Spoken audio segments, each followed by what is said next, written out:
زندگی اصلا آسون نیست. قرار نیست همیشه همه چیز خوب پیش بره. چالش‌ها هستن، زمین خوردن‌ها هستن، ضربه خوردن هست. کسی یا چیزی که دوستش داری یا از دست میدی. اینجوریه که زندگی کار میکنه. گاهی وقتا یه لبخند مصنوعی میزنی، جلو بقیه نقش قوی بودن بازی میکنی، ولی شب که میرسه، وقتی تنها میشی، وقتی لازم نیست کسی رو تحت تاثیر قرار بدی، اونجاست که ترس سراغت میاد. نمیدونی آینده چی میشه و همین بهت استرس میده. این ترس حتی ممکنه فلجت کنه. شاید تو هم تو همین وضعیتی. شاید نمیدونی قراره چی بشه. نمیدونی از این وضعیت بیرون میای یا نه. اما من امروز فقط یه سوال دارم ازت. فکر میکنی هنوز امیدی برات هست؟ میدونی یه روز تو زندگی میرسه که همه چی برعکس میشه. همه چی خراب میشه و تو با خودت میگی همین بود. من شکست خوردم. ولی تو دو راه داری. یا قبول میکنی و میشکنی، یا بلند میشی و شروع میکنی به جنگیدن. از همون لحظه‌ای که میگی شروع میکنم، ورق برمیگرده. تو فقط کافیه اولین قدم رو برداری. یکی یکی مسائل رو حل کنی و بعدی و بعدی. تو زندگی مهم نیست چند بار زمین میخوری، چون قطعا زمین میخوری. مهم اینه که بلند شی. باید بلند شی. هر تجربه‌ای که الان داری برای همیشه نمونده. اومدی که بگذره. گاهی لازمه یه قدم بری عقب، توی خودت فرو بری، دعا کنی، مدیتیشن کنی، باتریاتو شارژ کنی، یه مدت دور شی، ذهنت رو خالی کنی و وقتی برگشتی از زاویه‌ای جدید نگاه کنی. وقتی تحت تاثیر احساساتت هستی، تصمیم نگیر. اجازه نده احساساتت تو رو کنترل کنن. ما انسانیم، احساس داریم،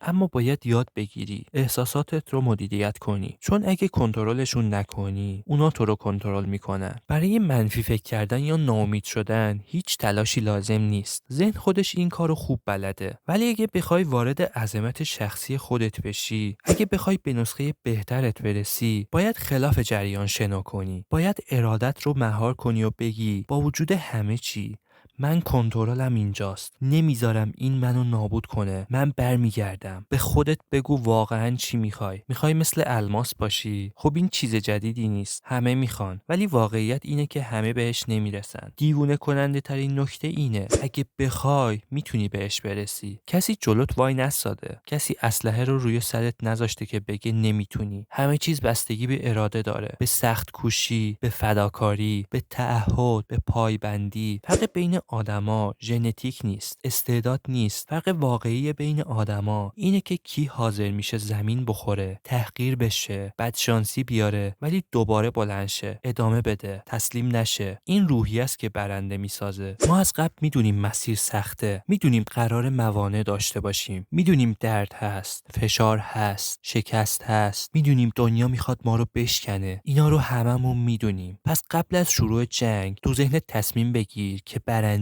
برای تسلیم شدن گریه نکن، برای ادامه دادن گریه کن. وقتی درد داری، خسته‌ای یا ضربه خوردی، خب حداقل از این درد یه جایزه بگیر. آخر هر دردی یه موفقیت نشسته. تو با یکم درد نمیمیری. وقتی افسردگی میاد سراغت، از اعماق وجودت بگو من تسلیم نمیشم. هیچ کس نمیتونه تضمین کنه کسی که امروز شکست خورده فردا بر نمیگرده. کی میتونه تضمین کنه که تو نمیتونی؟ کی میتونه جلوی رویات وایسه؟ هیچ کس. اگه حاضر باشی همه سختی‌ها رو تحمل کنی، کی حق داره جلوت رو بگیره؟ این زندگی توئه. این حق توئه. هیچ کس حق نداره بهت بگه نه وقتی تو بهاشو پرداخت کردی. تا وقتی زندگی، تا وقتی بیدار میشی، تا وقتی نفست میاد و میره، تو هنوز تو بازی، هنوز میتونی برنده شی. پس بلند شو.